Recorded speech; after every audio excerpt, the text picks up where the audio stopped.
Turning back to tonight's breaking news, the Associated Press has called the Cook County State's Attorney Democratic primary for Eileen O'Neill Burke over Clayton Harris III. It comes as she led that race by less than 1,600 votes.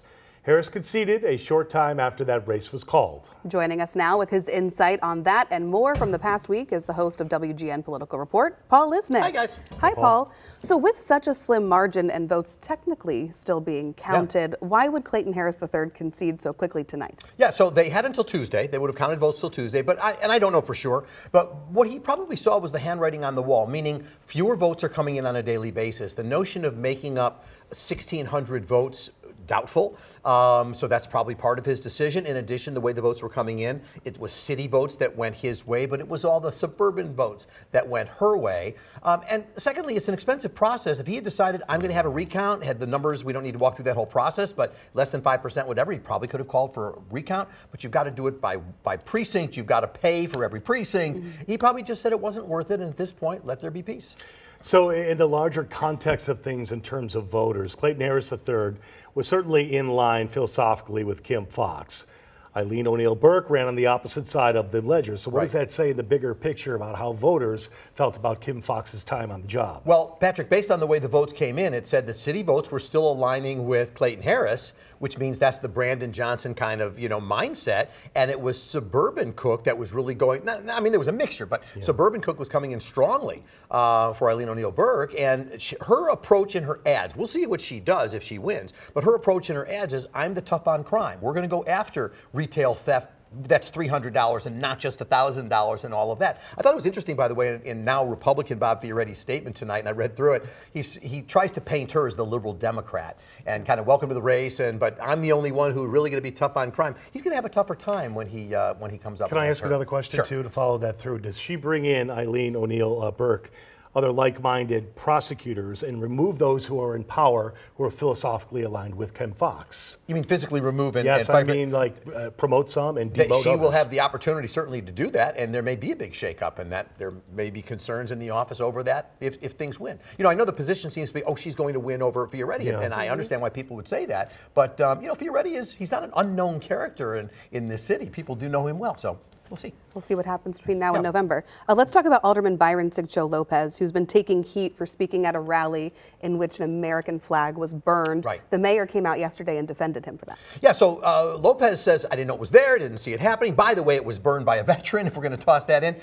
And City Council is meeting over this on Monday, where they want him censured and they want him removed from his housing committee. Look, here's the thing. It's his free speech rights versus whether, as an elected official, he should sort of be cognizant of a higher duty in terms of what he says. The bottom line winner is free speech. Let the voters decide if they want to keep him around. We'll see what City Council does. I don't think he faces any any trouble, but then again, Johnson's behind him. That probably helps save him too. In the time we have left, let's pivot to Donald Trump, the ongoing race, and of course his legal troubles, concerns, challenges that are taking place as well. Well, we now know that the New York state criminal trial will happen on April 15th. That judge is being pretty clear that it's going to happen. They're dealing, of course, with the gag order there. Interesting developments in that today, which is that we always knew Donald Trump would challenge the gag order. The gag order basically was saying, you can come against the judge and come against the prosecutor, but you can't go against jurors and all these other people involved and witnesses and stuff. So today, Trump's team filed a brief that said, and by the way, this shouldn't include relatives of people. What's interesting is that Trump, of course, in his Truth Social thing, has gone after the daughter of the judge.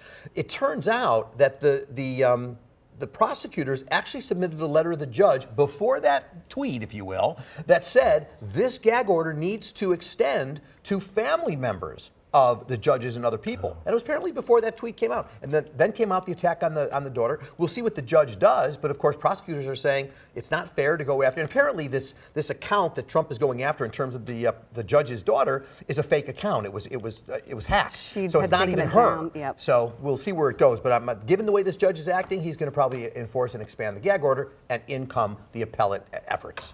Trump got a bit of a break this week. His bond in the civil fraud case was reduced. Why would that happen? You know, I wish I could tell you, because if the court, the appellate court, had said, here's why we're taking it from 464 down to 175 and giving him another 10 days to find the money, we're doing it for this reason. And had they said, because we think that Gunjan Goran maybe, you know, went with wrong numbers when he looked at certain properties, there would have been an explanation. They didn't do it. They didn't tell us why they did what they did. So politically, it looks as though former President Trump gets another break, and the court just gives him a lesser bond. Now, there are some who would say it's not completely unusual for a court to lower the bond. It's not like $175 million isn't a lot of money. Sure. It's still significant. He's still having trouble getting it. But then, of course, Truth Social goes public. He can't touch his share, which apparently will make him a multi-billionaire, but he can't touch it for 6 months unless the board gives him a waiver. Well, who's on the board? Don Jr. Oh, yeah, for sure. Yeah. Inside politics, you might say.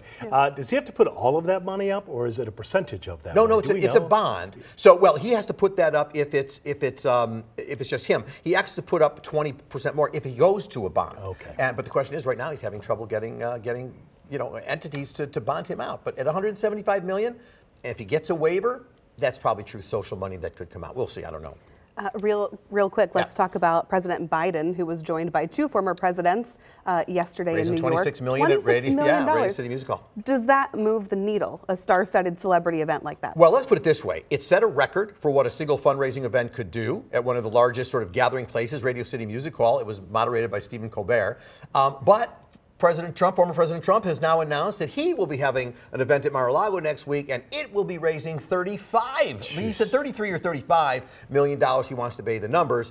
For the Biden event, the top ticket was $250,000. That got you a picture with the presidents and stuff. Trump, the low number is $250,000, and it goes up. We'll see what it turns out to be, but it is sort of fun. What's coming up on your show Sunday? So this weekend, former Governor Pat Quinn's going to come in. We're going to talk about, he's the king of referendums. We're going to talk about, he wants people to be able to vote on what they think with regard to the Bear Stadium and Sox Stadium and what it is that they should do. And Alderman Nick Sposato with the 38th Ward, he's also going to join me to talk about this, the whole Byron Sigcho Lopez thing. He's a more conservative member of City Council. He'll talk about that. Next week on the Midday, I'll be talking to Ken Block, who wrote a book called Disproven.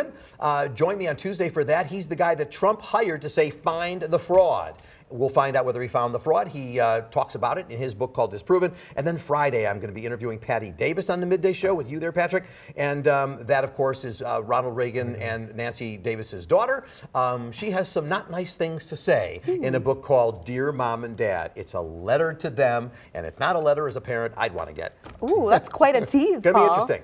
Thank you. Thank you. Always nice talking to you. Have a good weekend. Still ahead here.